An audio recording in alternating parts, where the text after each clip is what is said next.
Howdy folks, Doc here with Last Best Tool, and this is the Sunex swivel light. Sunex Tools makes all kinds of different things. Here's another Sunex tool I need to get with.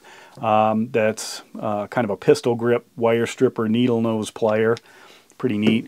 But anyway, this thing's it's about 10 bucks right now on Amazon, and that kind of surprised me. I first noticed it was like $16, and then the price started dropping. I'm not sure if they came out with another version of it. There was some bad press about them. The battery's not holding up after a while. I did a couple of full charging and discharging tests, both to see about runtime, but also some people said it just stopped working, after the first or second charge. I haven't had any trouble with it, but I haven't used it for very long. But anyway, it kind of reminds me of that robot in, in, what was that movie? Interstellar, walking back and forth. It does have about a 180-degree flip there and a fairly strong magnet, and that's one of the reasons I wondered if it was a newer version. So if I throw it on here, this is sticking to this pretty well.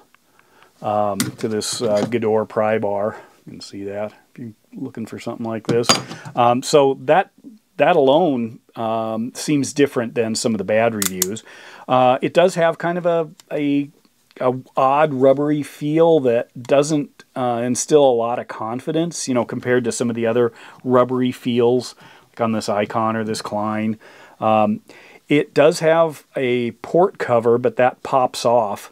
I don't know if it was supposed to or if I broke it off the first time. There's a little thing there, but it's $10 now. It's actually $12 with a 20% off coupon, so that might make it under $10.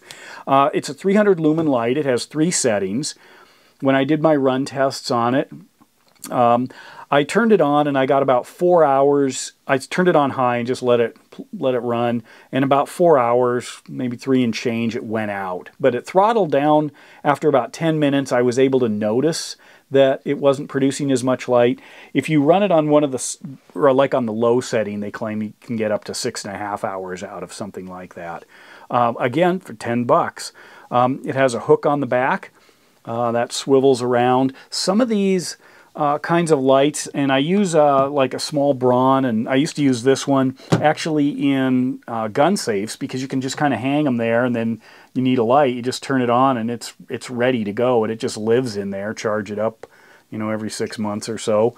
But they're also handy in just different spaces because it's a big area light, so you could easily have something like this in the glove box or a little storage area in a vehicle or something when a flashlight is just too much. It's either both expensive or you might end up leaving this somewhere or dropping it or losing it. But anyway, there it is. It's a simple design. Sunex Tools, made in China, like a lot of these. It does advertise as a SMD square light. That just stands for surface mounted device, and it just means the LEDs are part of the circuit board, and most of these I think are. Sometimes you see COBs on flashlights for chip on board, which is generally for a more focused beam. This is something I hadn't seen advertised like it's a feature, but anyway, there it is. The red swivel is the actual model number for it. USB-C 300 lumen light for about $10. And with that, Doc out.